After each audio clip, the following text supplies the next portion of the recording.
Hello dears, ഇന്നത്തെ ക്ലാസ്സിൽ നമ്മൾ കാണാൻ പോകുന്നത് സ്കൂൾസ് ഓഫ് സൈക്കോളജിയാണ്. കഴിഞ്ഞ ക്ലാസ്സിൽ നമ്മൾ സൈക്കോളജിയുടെ ഡെഫിനിഷൻ ഇവോൾവ് ചെയ്ത് വന്ന ഒരു റൂട്ടും നമ്മൾ മനസ്സിലാക്കി. അതിൽ നിന്ന് തന്നെ നമുക്ക് ക്ലിയറാണ്, ഓരോ സൈക്കോളജിസ്റ്റുകളും സൈക്കോളജിയെ ഡിഫൈൻ ചെയ്തിരിക്കുന്നത് തികച്ചും വ്യത്യസ്തമായ രീതികളിലാണ്. ഈ വ്യത്യസ്തമായ ചിന്താഗതികളാണ് വിവിധ സ്കൂളുകൾ അല്ലെങ്കിൽ ഡിഫറെൻറ്റ് സ്കൂൾസ് ഓഫ് സൈക്കോളജിയിലേക്ക് ലീഡ് ചെയ്തത്. പ്രധാനപ്പെട്ട സ്കൂൾസ് ഓഫ് സൈക്കോളജി ഏതൊക്കെ സ്കൂൾസ് ആണെന്നുള്ളതാണ് നമ്മൾ ഈ ക്ലാസ്സിൽ കാണുന്നത്. അതിൽ ആദ്യത്തെ സ്കൂൾ എന്ന് പറയുന്നത് സ്ട്രക്ചറലിസമാണ്. സ്ട്രക്ചറലിസം പ്രൊപ്പൗണ്ട് ചെയ്തത് വില്യം വൂൺ എന്ന് പറയുന്ന ജർമ്മൻ സൈക്കോളജിസ്റ്റാണ്. ഇദ്ദേഹം ഒരു ജർമ്മൻ പ്രൊഫസറായിരുന്നു. സ്ട്രക്ചറലിസം എന്ന് പറയുന്ന ആ പേര് സൂചിപ്പിക്കുന്നത് പോലെ തന്നെ കോൺഷ്യസ്നെസ്സിൻ്റെ സ്ട്രക്ചറിനെ കുറിച്ചാണ് സ്ട്രക്ചറലിസം പറയുന്നത്. അതായത് കോൺഷ്യസ്നെസ് എന്ന് പറയുന്നത് ഒരു വ്യക്തിയുടെ തോട്ട്സ്, ഫീലിങ്സ്, സെൻസേഷൻസ്, അയാളുടെ പെർസെപ്ഷൻസ്, ഇതൊക്കെ ചേരുന്ന അയാളുടെ ഐഡിയാസ് ഒക്കെ ചേരുന്നതാണ് ഒരു വ്യക്തിയുടെ കോൺഷ്യസ്നെസ് എന്നാണ് സ്ട്രക്ചറലിസ്റ്റുകൾ പറയുന്നത്. അതായത് സ്ട്രക്ചർ ഓഫ് മൈൻഡ് എന്നുള്ളതിനാണ് സ്ട്രക്ചറലിസ്റ്റുകൾ പ്രാധാന്യം കൊടുത്തിരുന്നത്. അപ്പോൾ ഈ സ്ട്രക്ചർ ഓഫ് മൈൻഡ് കൂടുതൽ ശാസ്ത്രീയമായി പഠിക്കാൻ വേണ്ടി ലീപ്സിങ്ങിൽ 1879 വില്യം വൂണ്ട് ലോകത്തിലെ ആദ്യത്തെ സൈക്കോളജിക്കൽ ലബോറട്ടറി സ്ഥാപിക്കുകയാണ്. അതേപോലെ തന്നെ സ്ട്രക്ചറലിസത്തിൻ്റെ അടുത്ത ഒരു പ്രധാനപ്പെട്ട കോൺട്രിബ്യൂഷനാണ് ഇൻട്രോസ്പെക്ഷൻ എന്ന് പറയുന്ന ടെക്നിക്ക്. ഇൻട്രോസ്പെക്ഷൻ ആ പേര് സൂചിപ്പിക്കുന്നത് പോലെ തന്നെ ലുക്കിംഗ് വിത്തിൻ, ഇൻട്രോസ്പെക്റ്റ് ചെയ്യാണ്, നമ്മുടെ ഉള്ളിലേക്ക് നമ്മൾ നോക്കുകയാണ്, സ്വയം നോക്കുകയാണ്. അതായത് ഒരു സെൽഫ് ഒബ്സർവേഷനെയാണ് നമ്മൾ ഇൻട്രോസ്പെക്ഷൻ എന്ന് പറയുന്നത്. അപ്പോൾ ഒരു വ്യക്തി ഒരു സാഹചര്യത്തിൽ എന്തുകൊണ്ടാണ് ഇങ്ങനെ ബിഹേവ് ചെയ്യാൻ കാരണം എന്നുള്ളതിനെക്കുറിച്ച് അയാൾ തന്നെ അനലൈസ് ചെയ്യുന്ന ഒരു പ്രോസസ്സാണ് ഇൻട്രോസ്പെക്ഷൻ എന്ന് പറയുന്നത്. അപ്പോൾ സ്ട്രക്ചറലിസം കോൺഷ്യസ്നെസ്സിൻ്റെ കമ്പോണൻസിനെ പറ്റി അനലൈസ് ചെയ്യുകയാണ് ചെയ്തത്. സെൻസേഷൻ, പെർസെപ്ഷൻ, ഫീലിങ്സ്, ഇമോഷൻസ് ഒക്കെയാണ് കോൺഷ്യസ്നെസ്സിൻ്റെ സ്ട്രക്ചർ അല്ലെങ്കിൽ കമ്പോണൻസ് എന്നാണ് സ്ട്രക്ചറലിസം പറയുന്നത്. ഹ്യൂമൻ മൈൻഡിന് ഏതാണ്ട് 30,000-നപ്പുറം സെൻസേഷൻസും ഫീലിങ്സും ഒക്കെ ഉണ്ട് എന്നാണ് സ്ട്രക്ചറലിസ്റ്റുകൾ എക്സ്പെരിമെൻ്റലി പ്രൂവ് ചെയ്തിട്ടുള്ളത്. പക്ഷേ സ്ട്രക്ചറലിസം അധികം നാൾ നീണ്ടു നിന്നില്ല. വില്യം വൂണിന് ശേഷം അല്ലെങ്കിൽ അദ്ദേഹത്തോടൊപ്പം തന്നെ എഡ്വാർഡ് ടിഷ്നർ, അദ്ദേഹത്തിൻ്റെ ഒരു പ്രമുഖനായ സ്റ്റുഡൻ്റായിരുന്നു. ടിഷ്നർ ആണ് പിന്നീട് അങ്ങോട്ടേക്കത് പ്രൊപ്പൗണ്ട് ചെയ്തത്. പക്ഷേ അദ്ദേഹത്തിൻ്റെ ടിഷ്നറുടെ കാലശേഷം ഈ സ്ട്രക്ചറലിസം ഇല്ലാതെയാവുകയാണ് ചെയ്തത്. ഒരു വലിയ ക്രിറ്റിസിസം, സ്ട്രക്ചറലിസത്തിൻ്റെ ഏറ്റവും വലിയൊരു ക്രിറ്റിസിസം എന്ന് പറയുന്നത് പ്രോസസ്സിനെ പറ്റി പറഞ്ഞില്ല എന്നുള്ളതാണ്. അതായത് മൈൻഡിൻ്റെ പാർട്സിനെ പറ്റി പറഞ്ഞു, പക്ഷേ അവിടെ നടക്കുന്ന പ്രോസസ്സിനെ പറ്റി പറഞ്ഞിട്ടില്ല എന്നുള്ളതൊരു വലിയ ക്രിറ്റിസിസമാണ്. അതേപോലെ തന്നെ ഇൻട്രോസ്പെക്ഷൻ എന്ന് പറയുന്ന മെത്തേഡ് വളരെ സബ്ജക്റ്റീവാണ് എന്നുള്ളതാണ് അടുത്ത ഒരു ക്രിറ്റിസിസം. അതായത് ഞാൻ എന്നെക്കുറിച്ച് അനലൈസ് ചെയ്യുമ്പോൾ എപ്പോഴും ഞാൻ എൻ്റെ പേഴ്സ്പെക്റ്റീവിൽ ചിന്തിക്കാൻ, ഞാൻ എന്നെ ന്യായീകരിക്കാനുള്ള കാരണങ്ങൾ കണ്ടെത്താൻ കൂടുതൽ പ്രയത്നിക്കുമെന്നും അത് കൃത്യമായിരിക്കില്ല ആ അനാലിസിസ് എന്നുള്ളതുമാണ് ഇതിൻ്റെ ഒരു ഡ്രോബാക്കായിട്ട് പറഞ്ഞത്. പക്ഷേ വളരെ ഒബ്ജക്റ്റീവായി ചെയ്യുകയാണെങ്കിൽ, അതായത് നമ്മൾ ആ വ്യക്തിയോട് സ്വയം ഒരു ചായ്വോടുകൂടി ചെയ്യാതെ വളരെ ഒബ്ജക്റ്റീവായി അനലൈസ് ചെയ്യുകയാണെങ്കിൽ നമുക്ക് സ്വയം മോഡിഫൈ ചെയ്യാനും നമ്മളെ മനസ്സിലാക്കാനും ഒക്കെ പറ്റുന്ന ഏറ്റവും ബെസ്റ്റ് ഒരു ടെക്നിക്കാണ് ഇൻട്രോസ്പെക്ഷൻ എന്ന് പറയുന്നത്. ഇതിൻ്റെ ഏറ്റവും വലിയ മെറിറ്റ് എന്ന് പറയുന്നത് ഒരു എക്സ്പെരിമെൻ്റൽ ഒരു സ്വഭാവം അല്ലെങ്കിൽ ഒരു സയൻസിൻ്റെ ഒരു സ്വഭാവം സൈക്കോളജിക്ക് കൊടുക്കാൻ സ്ട്രക്ചറലിസത്തിന് കഴിഞ്ഞു എന്നുള്ളതാണ് ഇതിൻ്റെ ഏറ്റവും വലിയ ഒരു പ്രത്യേകത. അതേപോലെ തന്നെ ഫിലോസഫിയിൽ നിന്ന് സൈക്കോളജിയെ ഫ്രീ ആക്കിയത്, ഫിലോസഫിയുടെ കൂടെ ആയിരുന്നു നേരത്തെ സൈക്കോളജി എന്ന് നമ്മൾ പറഞ്ഞു.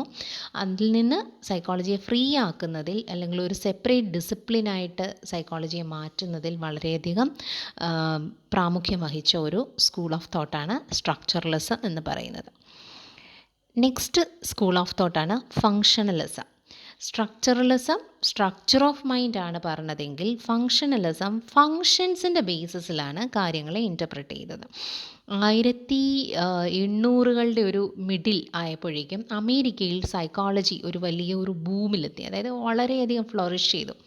ആ സമയത്തുണ്ടായിരുന്ന ഒരു പ്രമുഖ സൈക്കോളജിസ്റ്റാണ് വില്യം ജെയിംസ്. ഇദ്ദേഹത്തിനെ അമേരിക്കയിലെ സൈക്കോളജിയുടെ ഫാദർ ഓഫ് അമേരിക്കൻ സൈക്കോളജി അല്ലെങ്കിൽ father of psychology in USA എന്നാണ് പറയുന്നത്. ഇദ്ദേഹം ഡാർവീനിയൻ തിയറി മായിട്ട് നിങ്ങൾ സോഷ്യോളജി പഠിച്ച ആൾക്കാരുണ്ടെങ്കിൽ അറിയാം, പോസിറ്റിവിസത്തിൻ്റെയൊക്കെ ഒരു സമയമാകുമ്പോഴേക്കും എല്ലാം ഏതൊക്കെ സയൻസിൽ ഏതൊക്കെ പ്രിൻസിപ്പിൾസ് വരുന്നോ അതിനെ ബേസ് ചെയ്തുകൊണ്ട് സോഷ്യൽ സയൻസിനെ എക്സ്പ്ലെയിൻ ചെയ്യാനുള്ള ഒരു പ്രവണത ഉണ്ടായ ഒരു കാലഘട്ടമുണ്ട്. അതായത് ന്യൂട്ടൺസ് ലോസ് ഓഫ് മോഷനൊക്കെ വന്നു കഴിഞ്ഞപ്പോൾ ഈ ലോസ് ഓഫ് മോഷൻ വെച്ച് തന്നെ സോഷ്യൽ ചേഞ്ചിനെ പോലും എക്സ്പ്ലെയിൻ ചെയ്യുന്ന ഒരു രീതി ഉണ്ടായിരുന്നു. അപ്പോൾ അതേപോലെ തന്നെ ഡാർവീനിയൻ തിയറി വന്നു കഴിഞ്ഞപ്പോൾ ഡാർവീനിയൻ തിയറിയിലുള്ള വില്യം ജെയിംസിനുണ്ടായിരുന്ന ഒരു ഇഷ്ടവും, അതേപോലെ തന്നെ ഇദ്ദേഹത്തിന് അനാട്ടമിയിലും ഫിസിയോളജിയിലും വളരെയധികം താല്പര്യം ഉണ്ടായിരുന്നു വില്യം ജെയിംസിന്. ഈ രണ്ട് താല്പര്യങ്ങളും കൂടി ബ്ലെൻഡ് ചെയ്തിട്ടാണ് അദ്ദേഹം ഈ ഒരു തിയറി പുട്ട് ഫോർവേഡ് ചെയ്യുന്നത്, ഫങ്ഷണലിസം പുട്ട് ഫോർവേഡ് ചെയ്യുന്നത്. ഇദ്ദേഹത്തിൻ്റെ ഐഡിയ പിന്നീട് വളരെയധികം പ്രാമുഖ്യം ലഭിക്കുകയും അമേരിക്കയിൽ വളരെ പ്രചാരത്തിലെത്തുകയും ചെയ്തതാണ് ഫങ്ഷണലിസം. ഫങ്ഷൻ ഓഫ് മൈൻഡ് എന്നുള്ളതാണ് ഫങ്ഷണലിസം പറയുന്നത്. ഇത് ഒരു ബയോളജിക്കൽ അപ്രോച്ചാണ്. കാരണം അനാട്ടമിയിലും ഫിസിയോളജിയിലും താല്പര്യമുള്ള ഒരാൾ പുട്ട് ഫോർവേഡ് ചെയ്യുന്ന ഒരു സ്കൂൾ ഓഫ് തോട്ട് എന്ന നിലയിൽ ഒരു ബയോളജിക്കൽ അപ്രോച്ചാണ് ഫങ്ഷണലിസം നടത്തുന്നത്. ഇദ്ദേഹത്തിൻ്റെ പ്രധാനപ്പെട്ട ഒരു ബുക്കാണ് പ്രിൻസിപ്പിൾസ് ഓഫ് സൈക്കോളജി എന്ന് പറയുന്നത്. അപ്പോൾ ഇദ്ദേഹം എങ്ങനെയാണ് മനുഷ്യൻ തിങ്ക് ചെയ്യുന്നത്, എങ്ങനെയാണ് ഫീൽ ചെയ്യുന്നത്, അതായത് ആ പ്രോസസ്സിന്, തിങ്കിങ് എന്ന് പറയുന്ന പ്രോസസ്സ് എങ്ങനെയാണ്, ഫീലിംഗ് എന്ന് പറയുന്ന പ്രോസസ്സ് എങ്ങനെയാണ് സെൻസേഷൻ, എങ്ങനെയാണ് പെർസെപ്ഷൻ, ആ പ്രോസസ്സ് എന്താണ് അതിനകത്ത് നടക്കുന്നത് എന്നുള്ളതാണ് വില്യം ജെയിംസ് പഠിച്ചത്. അതായത് psychology is the study of mental process എന്നുള്ളതാണ് ഫങ്ഷണലിസം പറയുന്നത്. അപ്പോൾ എങ്ങനെയാണ് മനസ്സ് വർക്ക് ചെയ്യുന്നത്, എങ്ങനെയാണ് എൻവയൺമെൻറ്റുമായി അഡ്ജസ്റ്റ് ചെയ്യുന്നത്, എങ്ങനെയാണ് മൈൻഡും ബോഡിയും തമ്മിലുള്ള ഒരു അഡ്ജസ്റ്റ്മെൻറ്റ് നടക്കുന്നത്, മെൻ്റൽ ആക്ടിവിറ്റീസ് എങ്ങനെയാണ് എന്നൊക്കെയുള്ളതാണ് ഫങ്ഷണലിസം ഡിസ്കസ് ചെയ്യുന്നത്. ഇതിൻ്റെ ഏറ്റവും വലിയ മെറിറ്റ് എന്ന് പറയുന്നത് എഡ്യൂക്കേഷനിൽ കരിക്കുലത്തിനെ റെവല്യൂഷണലൈസ് ചെയ്തു, അതായത് ഒരു പ്രാക്ടിക്കൽ അപ്രോച്ച് കൊടുത്തു എന്നുള്ളതാണ് ഇതിൻ്റെ ഏറ്റവും വലിയ എഡ്യൂക്കേഷനിലുള്ള ഒരു വലിയ കോൺട്രിബ്യൂഷൻ. അതുപോലെ ലേണിംഗ് പ്രോസസ്സിനെ പറ്റിയുള്ള പഠനം എന്നുള്ളത് പുതിയ മെത്തേഡുകളും ടെക്നിക്കുകളും ലേണിങ്ങിൽ ഡെവലപ്പ് ചെയ്യാനായിട്ട് സഹായിച്ചു. അപ്പോൾ എഡ്യൂക്കേഷണൽ സൈക്കോളജിയുടെ സ്കോപ്പ് വർദ്ധിപ്പിച്ച ഒരു സ്കൂൾ ഓഫ് തോട്ടാണ് ഫങ്ഷണലിസം. യു എസിൽ എഡ്യൂക്കേഷനിൽ വളരെ റെവല്യൂഷണറി ആയിട്ടുള്ള ചേഞ്ചസ് കൊണ്ടുവന്ന ഒരു സ്കൂൾ ഓഫ് തോട്ടാണ് ഫങ്ഷണലിസം എന്ന് പറയുന്നത്. ഇനി ഇതേ സമയം തന്നെ സ്ട്രക്ചറലിസത്തിനും ഫങ്ഷണലിസത്തിനും എതിരായിട്ട് ഡെവലപ്പ് ചെയ്ത് വന്ന, അല്ലെങ്കിൽ ഒരു കോൺട്രഡിക്ടറി ആയിട്ട് ഡെവലപ്പ് ചെയ്ത് വന്ന ഒരു സ്കൂൾ ഓഫ് തോട്ടാണ് ബിഹേവിയറിസം എന്ന് പറയുന്നത്.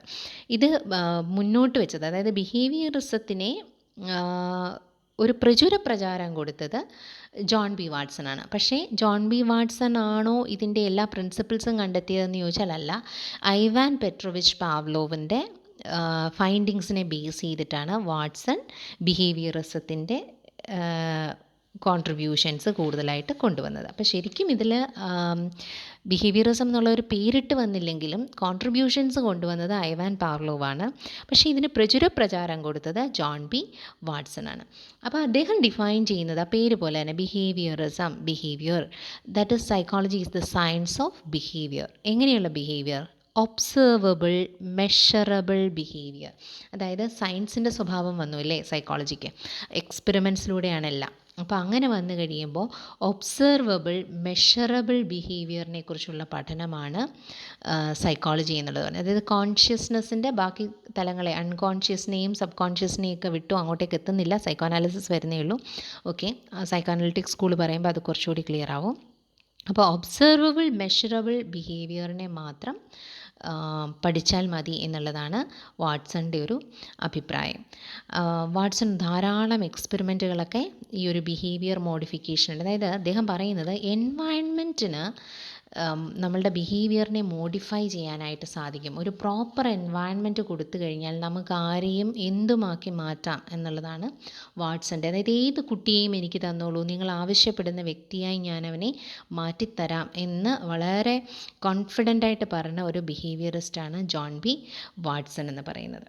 നമുക്ക് കൂടുതൽ എക്സ്പെരിമെൻറ്റുകൾ സെക്കൻഡ് സെമസ്റ്ററിൽ നമുക്ക് പഠിക്കാനായിട്ടുണ്ട്. പാവ്ലോവിൻ്റെ എക്സ്പെരിമെൻറ്റുകളും അതേപോലെ തന്നെ വാട്സൻ്റെ എക്സ്പെരിമെൻറ്റുകളും. വാട്സൻ്റെ എക്സ്പെരിമെൻറ്റുകൾ എന്ന് പറഞ്ഞു കഴിഞ്ഞാൽ ചെറിയ 11 മാസം പ്രായമുള്ള ഒരു കുഞ്ഞിന്, എലിയെ ഒന്നും പേടിയില്ലാത്ത ഒരു കുഞ്ഞിനെ ഭയപ്പെടുത്താനും അതേപോലെ ഭയമുള്ള കുഞ്ഞുങ്ങളിൽ നിന്ന് ഭയം ഇല്ലാതെയാക്കാനും ഒക്കെയുള്ള, അതായത് എൻവയൺമെൻറ്റിൽ ചില മാറ്റങ്ങൾ വരുത്തിയിട്ട് ഇതൊക്കെ ചെയ്യാനുള്ള കണ്ടീഷനിങ് വഴി എങ്ങനെ ഇതൊക്കെ സാധിക്കും എന്നുള്ളതൊക്കെ എക്സ്പെരിമെൻ്റലി പ്രൂവ് ചെയ്ത ആളാണ് വാട്സൺ. പാവ്ലോവ് എക്സ്പെരിമെൻറ്റുകൾ നടത്തിയത് മൃഗത്തിലാണ്, ഒരു നായയിലാണ് പാവ്ലോവ് എക്സ്പെരിമെൻറ്റുകൾ നടത്തിയത്. പക്ഷേ മനുഷ്യരിലാണ് വാട്സൻ്റെ എക്സ്പെരിമെൻറ്റ്സ്. അദ്ദേഹം തൻ്റെ തിയറികൾ പ്രൂവ് ചെയ്യുകയും ചെയ്തു. അപ്പോൾ ദാറ്റ് ഈസ് ബിഹേവിയറിസം. ബിഹേവിയറിസം പറയുന്നത് psychology is the science of behaviour എന്നതാണ്. വാട്സണും ഐവാൻ പാവ്ലോവിൻ്റെയും ചിത്രങ്ങൾ. Then gestalt school of psychology, അതായത് നമ്മളുടെ അമേരിക്കയിലുണ്ടായ ഫങ്ഷണലിസത്തിനും ജർമ്മനിയിലെ സ്ട്രക്ചറലിസത്തിനും അത് ശരിയല്ല എന്നുള്ളൊരു വാദഗതി ബിഹേവിയറിസത്തിൽ മാത്രമല്ല ഒതുങ്ങിയത്. ജർമ്മനിയിലും ഇതിൻ്റെ ഒരു സ്ട്രക്ചറലിസത്തിനും ഫങ്ഷണലിസത്തിനും എതിരായിട്ടുള്ള വാദങ്ങൾ നടക്കുന്നുണ്ടായിരുന്നു. അങ്ങനെ ജർമ്മനിയിൽ ഉണ്ടായ ഒരു സ്കൂൾ ഓഫ് തോട്ടാണ് ജസ്റ്റാൾട്ട് സ്കൂൾ ഓഫ് സൈക്കോളജി എന്ന് പറയുന്നത്. ഇതിന് പ്രധാനമായിട്ടും Max Wertheimer, Kurt Koffka and Wolfgang Kohler, ഈ 3 പേരാണ് ജസ്റ്റാൾട്ട് സ്കൂൾ ഓഫ് സൈക്കോളജിയിൽ പ്രാധാന്യമർഹിക്കുന്നത്. ഈ ജസ്റ്റാൾട്ട് സ്കൂൾ ഓഫ് സൈക്കോളജി കൂടാതെ ഫീൽഡ് സൈക്കോളജിയുമുണ്ട്. അവിടുത്തെ പ്രധാനപ്പെട്ട ഒരു സൈക്കോളജിസ്റ്റാണ് കർട്ട് ലെവിൻ എന്ന് പറയുന്നത്. അപ്പോൾ ഇവർ 4 പേരും ഏതാണ്ട് ഒരേ കാലഘട്ടത്തിൽ വർക്ക് ചെയ്ത ആൾക്കാരാണ്. ജസ്റ്റാൾട്ട് സ്കൂൾ പറയുന്നത്, ജസ്റ്റാൾട്ട് എന്ന് പറയുന്ന വാക്ക് തന്നെ ആസ് എ ഹോൾ എന്നുള്ളതാണ്.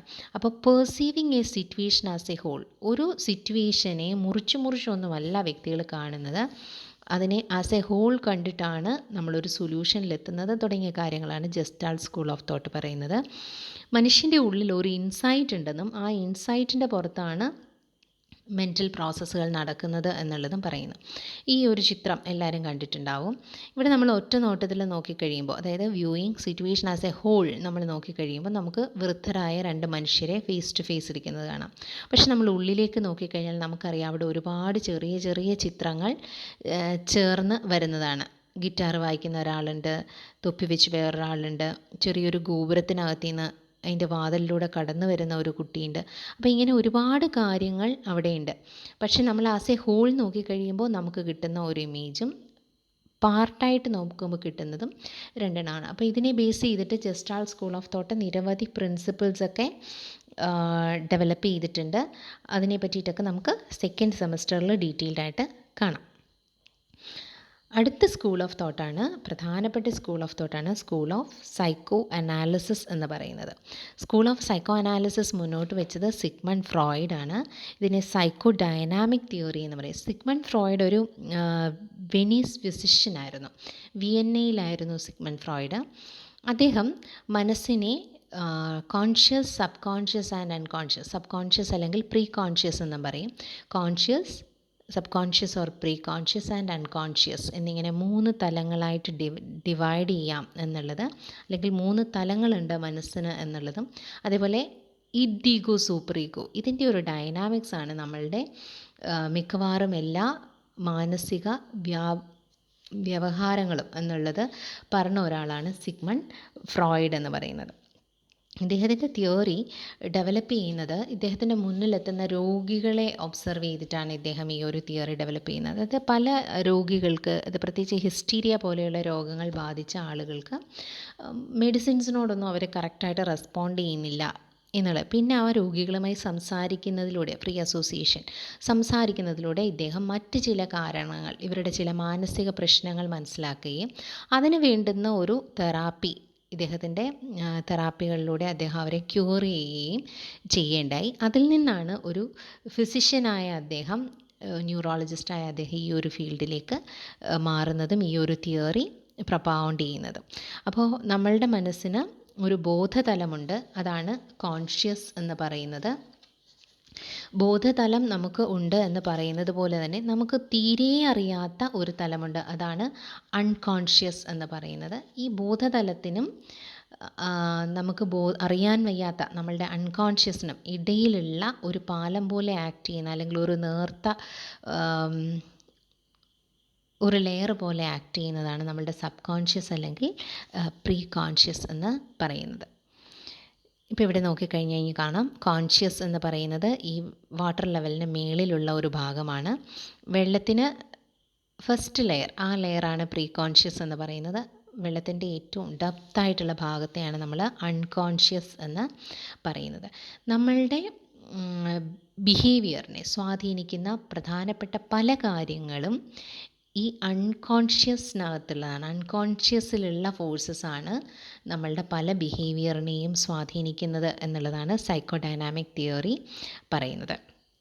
ഇപ്പോൾ നമ്മുടെ ഉള്ളിലൊരു അൺകോൺഷ്യസ് മോട്ടിവേഷൻ ഉണ്ടെന്നും ആ ഒരു മോട്ടിവേഷനാണ് ഇതിനെല്ലാം നമ്മളുടെ പല സ്വഭാവങ്ങൾക്കും കാരണം എന്നുള്ളതുമാണ് ഇത് പറയുന്നത്. കോൺഷ്യസിനെ പറ്റി മാത്രമാണ് നമ്മൾ അവെയറായിട്ടിരിക്കുന്നത്. സബ് കോൺഷ്യസിനെ കുറിച്ചും അൺകോൺഷ്യസിനെ കുറിച്ചും നമ്മൾ അവെയറല്ല. അതിൽ അൺകോൺഷ്യസിനെ പറ്റി നമ്മൾ ടോട്ടലി അൺഅവെയറാണ്. സബ് കോൺഷ്യസിനെ പറ്റി നമ്മളൊന്ന് ബോധപൂർവം ശ്രമിച്ചു കഴിഞ്ഞാൽ വി ക്യാൻ റീകോൾ എന്നുള്ളതാണ് സബ് കോൺഷ്യസ് എന്ന് പറയുന്നത്. നമ്മളുടെ റിപ്രസ്ഡ് ആയിട്ടുള്ള വിഷസ്, ഡിസയേഴ്സ്, ഫീലിങ്സ് ഇതെല്ലാം നമ്മളുടെ അൺകോൺഷ്യസിലാണ് കിടക്കുന്നത്. This is the largest layer. Unconscious is the largest layer. നമ്മളുടെ ബിഹേവിയറിനെ ഞാൻ പറഞ്ഞു ഏറ്റവും കൂടുതൽ ഇൻഫ്ലുവൻസ് ചെയ്യുന്നത് അൺകോൺഷ്യസ് മൈൻഡാണ്. ഇനി എന്താണ് id ego and super ego? ഇത് എന്ന് പറയുന്നത് നമ്മളുടെ ഉള്ളിലുള്ള ആനിമലിസ്റ്റിക് ആയിട്ടുള്ള നമ്മളുടെ ഏറ്റവും ഫണ്ടമെൻ്റൽ ആയിട്ടുള്ള ഇൻസ്റ്റിങ്റ്റീവ്സ് ആണ് ഇതിൽ വരിക. എക്സാമ്പിൾ പറയുമ്പോൾ ക്ലിയർ ആവും. ഈഗോ എന്ന് പറയുന്നത് റിയൽ എക്സ്പീരിയൻസിനെ ബേസ് ചെയ്തിട്ടുള്ള അല്ലെങ്കിൽ റിയാലിറ്റി പ്രിൻസിപ്പിൾസിനെ ബേസ് ചെയ്തിട്ടുള്ള ഒരു ഫാക്ടറാണ് ഈഗോ. ഇതെന്ന് പറയുന്നത് എപ്പോഴും പ്ലെഷർ സീക്കിംഗ് ആയിരിക്കും. ഈഗോ എന്ന് പറയുന്നത് റിയാലിറ്റി ബേസ്ഡ് ആയിരിക്കും. സൂപ്പർ ഈഗോ എന്ന് പറയുന്നത് മൊറാലിറ്റി ബേസ്ഡ് ആയിരിക്കും. ഇങ്ങനെ 3 ഡൈനാമിക്സ് ആണ് മനസ്സിനുള്ളത് എന്നാണ് ഫ്രോയിഡ് പറയുന്നത്. ഇപ്പോൾ ഉദാഹരണത്തിന് ഇപ്പോൾ ഒരു നല്ല പേന കണ്ടു. നല്ല പേന കണ്ടു കഴിയുമ്പോൾ നമ്മുടെ ഉള്ളിലുള്ള പ്ലെഷർ സീക്കിംഗ് ആയിട്ടുള്ള നമ്മളുടെ ഇത് പറയും, ഇങ്ങെടുത്തോ എന്ന് പറയും. ഇങ്ങെടുത്തോ എന്ന് പറഞ്ഞു കഴിയുമ്പോൾ സൂപ്പർ ഈഗോ അവിടെ ഇരുന്നിട്ട് പറയും, അങ്ങനെ ചെയ്യരുത്, വേറൊരാളുടെ സാധനം ചോദിക്കാതെ എടുക്കുന്നത് മോഷണമാണ്, അത് കുറ്റമാണ് അല്ലെങ്കിൽ പാപമാണ്. അതൊരാളുടെ വിശ്വാസം അനുസരിച്ചിട്ട് കുറ്റമാണ്, പാപമാണ് എന്ന് പറഞ്ഞിട്ട് മൊറാലിറ്റി പ്രിൻസിപ്പിൾ എന്ത് ചെയ്യും? മൊറാലിറ്റി പാർട്ടായ സൂപ്പർ ഈഗോ ഇതിനെ തടയും. ഇതവിടെ ഇരുന്നുകൊണ്ട് പറയും, എനിക്ക് വേണം, പേന വേണം, പേന വേണം എന്ന് പറഞ്ഞുകൊണ്ടിരിക്കും.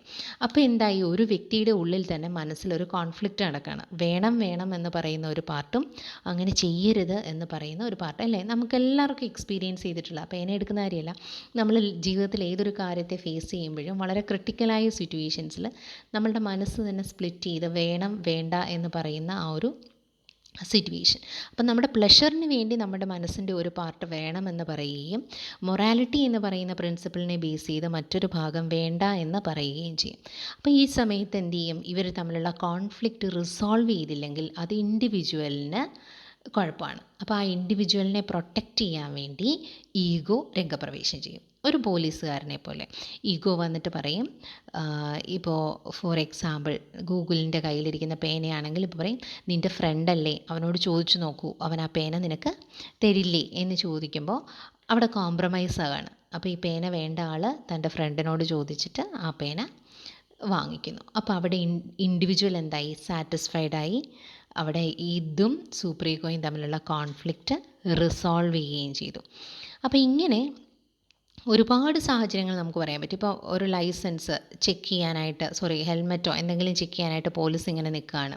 അപ്പോൾ ഇതെന്ത് പറയും? നിർത്തണ്ടടാ, വണ്ടി വിട്ടു പോട്ടെ എന്ന് പറയും. അപ്പോൾ അവിടെ എന്താണ്? ആ സിറ്റുവേഷൻ എങ്ങനെയെങ്കിലും സോൾവ് ചെയ്യുക എന്നുള്ളത് മാത്രമേ ഇതിനുള്ളൂ. പിന്നെ സൂപ്പർ ഈഗോ ആണ് ഡോമിനേറ്റ് ചെയ്യുന്നതെങ്കിൽ എന്ത് ചെയ്യും? നേരെ അവിടെ ചെന്നിട്ട് പോലീസ് കൈ കാണിച്ചില്ലെങ്കിൽ പോലും ചെന്നിട്ട് പറയും, സാറേ എനിക്ക് ലൈസൻസ് ഇല്ല, എനിക്ക് പെറ്റി അടയ്ക്കണം എന്ന് പറയുന്ന ഒരു part, that is super ego.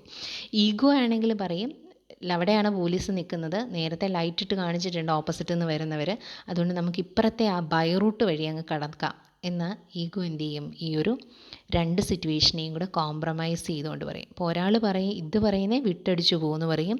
Super ego പറയും, അങ്ങനെ ചെയ്യാൻ പാടില്ല, നമ്മൾ പെറ്റി അടയ്ക്കണം, നമ്മുടെ കയ്യിൽ ലൈസൻസ് ഇല്ല, നമ്മളുടെ തെറ്റാണത് എന്ന് പറയും. പക്ഷേ ഈഗോ അന്നേരം അവിടെ ഒരു വൈസ് ഡിസിഷൻ എടുത്ത് ആ ഒരു സിറ്റുവേഷനിൽ ഇൻഡിവിജ്വലിനെ എസ്കേപ്പ് ചെയ്യിക്കും. അപ്പോൾ ഇങ്ങനെ ഒരുപാട് സിറ്റുവേഷൻസ് നമുക്ക് ഈഗോ, സൂപ്പർ ഈഗോ. അപ്പോൾ നിങ്ങൾ മഞ്ജു വാര്യരുടെ ഒരു പരസ്യം കണ്ടിട്ടുണ്ടാവും, കല്യാൺ ജുവലേഴ്സിൻ്റെ ആണെന്ന് തോന്നുന്നു. അതിൽ ഒരു കുഞ്ഞു മഞ്ജു വാര്യർ, കുറേ കുഞ്ഞു കുഞ്ഞു മഞ്ജു വാര്യർമാരുണ്ട്. അപ്പോൾ ഒരു മഞ്ജു വാര്യർ പറയും, ആ വളയെടുത്തു, ഈ മാലയെടുത്തു, എല്ലാം നല്ല ഭംഗിയുണ്ടല്ലോ എന്ന് പറയും. അപ്പോൾ കണ്ണാടി വെച്ചിട്ടുള്ള കുറച്ച് മെച്ചുവേർഡായിട്ടുള്ള ഒരു രൂപം വന്നിട്ട് പറയും, കയ്യിൽ പൈസ തികയുമോ എന്നുള്ളത് നോക്കണം. അപ്പോൾ ഇതാണ് പറഞ്ഞത്, എല്ലാം എടുത്തു, എനിക്കിഷ്ടമാണ്, എല്ലാം എടുത്തു എന്ന് പറയുന്നത്. സൂപ്പർ ഈഗോ ഉടനെ എന്ത് പറയും, നമ്മുടെ കയ്യിൽ പൈസ ഉണ്ടോ എന്ന് നോക്കിയിട്ടേ ഇതെല്ലാം എടുക്കാവൂ. അപ്പോൾ ഇതിനിടയിൽ വേറൊരു രൂപം വന്നിട്ട് പറയുന്നുണ്ട്, നമുക്ക് ഫ്രീ വൗച്ചേഴ്സ് ഇല്ലേ, വാലറ്റ്സ് ഇല്ലേ, അത് വെച്ചിട്ട് നമുക്ക് പർച്ചേസ് ചെയ്യാം എന്ന് പറയുന്നുണ്ട്.